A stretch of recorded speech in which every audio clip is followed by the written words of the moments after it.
মাশাআল্লাহ, এটা অসাধারণ একটা ঘ্রাণ আসতেছে। একটু কাঁচা থাকতে থাকতে উঠানো লাগতেছে, কারণ হচ্ছে যে এইটা কাঁচা না, যদিও এটার ভিতরে হচ্ছে যে পেকে গেছে। যে দেখে আপনাদেরকে, দেখেন যে দেখছেন কালো জিরার দানা সব পাকা ভিতরে।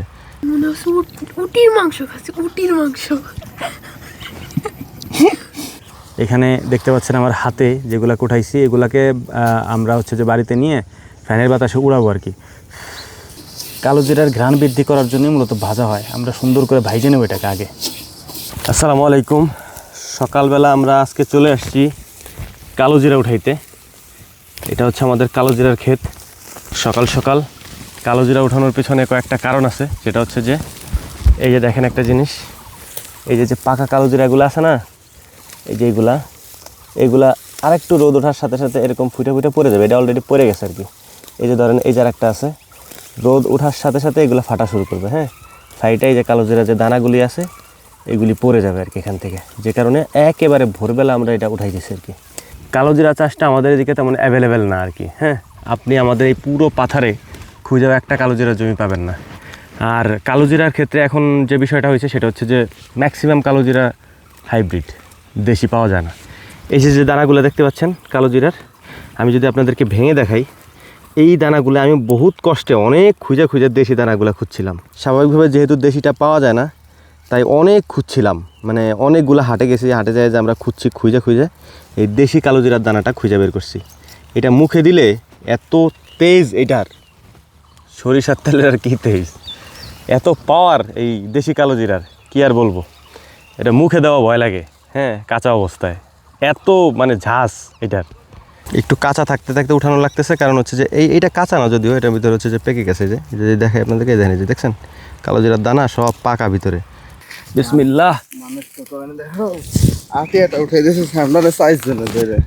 তো আলহামদুলিল্লাহ আমরা সমস্ত কালো জিরাগুলোকে ক্ষেত থেকে উঠিয়ে নিয়ে চলে আসছি। আসার পরে এগুলাকে হচ্ছে আমরা রোদরে দিয়েছিলাম গত 2 দিন পর্যন্ত। 2 দিন না, গতকালকে রোদরে ছিল, এর পাশাপাশি আজকে হচ্ছে দুপুর পর্যন্ত রোদরে দেওয়া ছিল।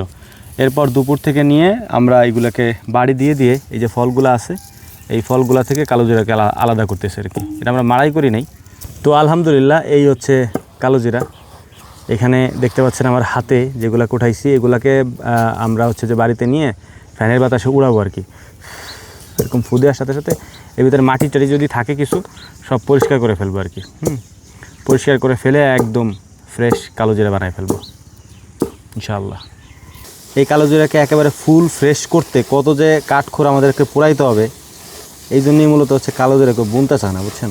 মানে এটা খুব কঠিন কাজ একবারে।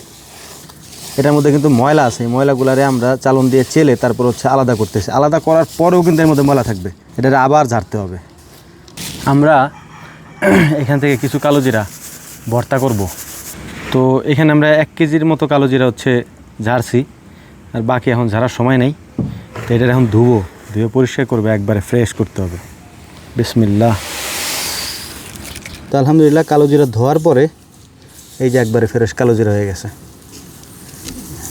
একেবারে ফ্রেশ কালো জিরা। এটা ধুয়ে নিছি একবারে, কারণ না ধুইলে ময়লা থাকতে পারে আর কি। এখন এটাকে আমরা ভাজবো। প্রথমে আগুন ধরানো হয়ে গেছে চলে, এখন আমরা কালো জিরাগুলোকে কড়াইয়ের মধ্যে দিয়ে দিচ্ছি। বিসমিল্লাহ। বেশি হয়ে যাবে, যদিও দরকার ছিল কালো জিরাকে সুন্দর করে ধুয়ে শুকিয়ে তারপর ভাইজে এরপর ভর্তা করা, কিন্তু আমাদের সময় নেই, আমরা এভাবেই করতেছি। এটা কিন্তু ঝাড়ু না, আবার কেউ বলে না যাবে ঝাড়ু দিয়ে কালো জিরা নাড়তেছেন আর কি। না, এটা হচ্ছে শলা দিয়ে বানাইছি আমি মাত্রই, এটাকে নাড়ার জন্যে। কালো জিরার ঘ্রাণ বৃদ্ধি করার জন্যই মূলত ভাজা হয়। আমরা সুন্দর করে ভাইজে নেব এটাকে আগে। রসুনগুলোকে আমরা ছুলে নিচ্ছি। এই রসুনগুলো হচ্ছে আমাদের নিজেদের ক্ষেতের রসুন, সব কিছুই ক্ষেতের আলহামদুলিল্লাহ। রসুনের কোয়াগুলিকে এটার মধ্যে দিয়ে দেবো। বিসমিল্লাহ। এরপরে হচ্ছে এই যে মরিচ আছে গাছ সহ এখানে নিয়ে আসছি, এই মরিচগুলোকে দিয়ে দিচ্ছি এখান থেকে। বিসমিল্লাহ। আর কই, এই যে আর একটা 2টা মরিচ দিলেই হবে, আর লাগবে না। মরিচের বুটাটা ফালায় মরিচ দিতেও এটার মধ্যে দিয়ে দিলাম। এখন এটাকে আরেকটু ভাইজে নিই, হয়ে গেছে যদিও। বিসমিল্লাহির রহমানির রহিম। বাবারে কি গরম। এখন কালো জিরাকে আমরা এটার মধ্যে পাটার মধ্যে ঢেলে নিচ্ছি। মাশাআল্লাহ, এটার অসাধারণ একটা ঘ্রাণ আসতেছে। বাড়তে তো মজাই লাগে, ঘ্রাণ আসতেছে নাকে একবারে। মন চাইতেছে আমি খাই ফেলি। এখানে একটু দেই, যদিও আমি প্লেটে খাবো না, আমি খাবো হচ্ছে পাটার মধ্যেই। ও মাশাআল্লাহ, লাল চালের ভাত নিতাম কিন্তু কালোর সাথে লাল মানায় না। এটা হচ্ছে কালো জিরা বোনা থেকে শুরু করে কালো জিরা বড় হওয়া, নিড়ানি দেওয়া, পাকা, কাটা, মারাই করা, হাত দিয়ে এটাকে কালো জিরা থেকে ছাড়ানো, এরপরে উড়ানো, তারপরে ধুয়ে পরিষ্কার করা, ভেজে ভর্তা করে তারপর প্লেট পর্যন্ত নিয়ে আসার প্রসেস আমাদের। এরপরে প্লেট থেকে নিয়ে মুখে দেওয়া। কেমন লাগে? মজা লাগে? সেই স্বাদ না, মাশাআল্লাহ। মনে হচ্ছে উটির মাংস খাচ্ছি, উটির মাংস।